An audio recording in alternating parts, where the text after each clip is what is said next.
मम रामायणपुस्तकम् आवश्यकम्, कृपया ददाति वा? एतत् मम स्वकीयं पुस्तकम्।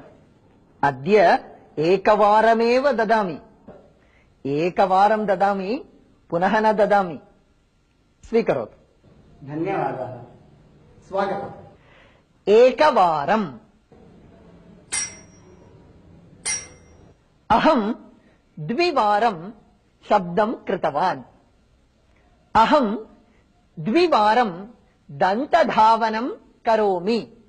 अहं द्विवारं दन्तधावनं करोमि।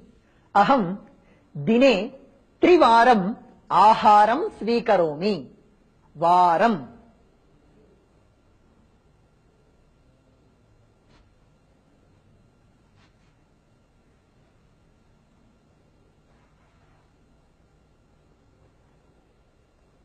अहं वदामि, भवन्तः वदन्तु। एकवारं,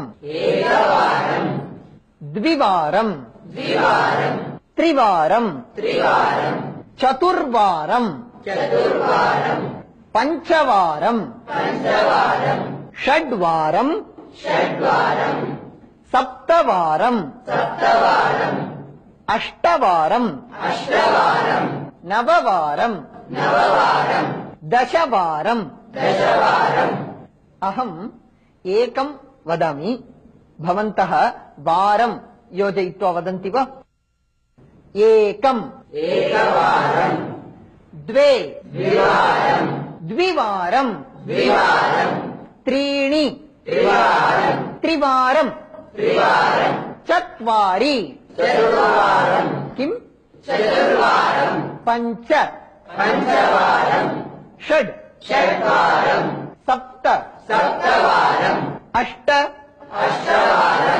नव, दश, वारं। इदानीम् एकं नूतनम् अभ्यासं कुर्मः। अहं कः किं कृतवान् इति वाक्यं वदामि। वाक्यस्य अनन्तरं संख्यामपि वदामि। भवन्तः वारम् इति योजयित्वा वाक्यं सम्यक् कुर्वन्तु। कुर्वन्ति वा? उदाहरणार्थं, बालकः शालां गच्छति। एकम्। बालकः एकवारं शालां गच्छति। वदतु। बालकः एकवारं शालां गच्छति। सः भोजनं करोति। एकम्। सः एकवारं भोजनं करोति। अहं चायं पिबामि। द्वे। अहं द्विवारं चायं पिबामि। माता पाकं करोति। त्रीणि। माता त्रिवारं पाकं करोति। गणेशः काशीं गतवान्। द्वे। गणेशः द्विवारं काशीं गतवान्। अध्यापकः पाठितवान्। दश। अध्यापकः दशवारं पाठितवान्। श्रीकृष्णः शिशुपालस्य अपराधं सोढवान्। शतम्। श्रीकृष्णः शतवारं शिशुपालस्य अपराधं सोढवान्।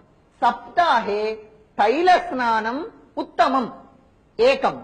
सप्ताहे एकवारं तैलस्नानम् उत्तमम्। अहम् एकां विनोदकणिकां वदामि। एकः विद्यालयः। विद्यालये एकः छात्रः उक्तवान्, अस्माकम् अध्यापकस्य वर्षे द्विवारमेव कोपः आगच्छति इति। अन्यः छात्रः उक्तवान्, एवं वा? आम्।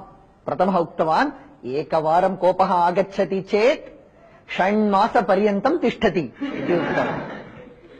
अस्तु, इदानीम् अहम् उत्तरं वदामि। उत्तरस्य प्रश्नं पृच्छन्ति वा? 13 वारं सूर्यनमस्कारं करोति। अहं सप्ताहे 3 वारं मन्दिरं गच्छामि।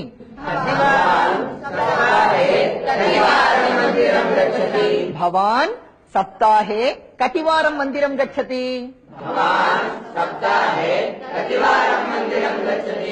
सज्जनाः एकवारमेव वदन्ति।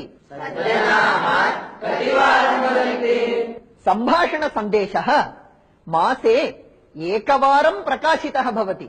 सम्भाषणसन्देशः मासे कतिवारं प्रकाशितः भवति? माता 10 वारं पठतु इति वदति। माता कतिवारं पठतु इति वदति? दिने 2 वारं वार्तां शृणोमि। दिने कतिवारं वार्तां शृणोति?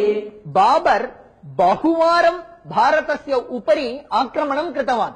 बाबर् कतिवारं भारतस्य उपरि आक्रमणं कृतवान्? अहं 2 वारं स्नानं करोमि। भवान् कतिवारं स्नानं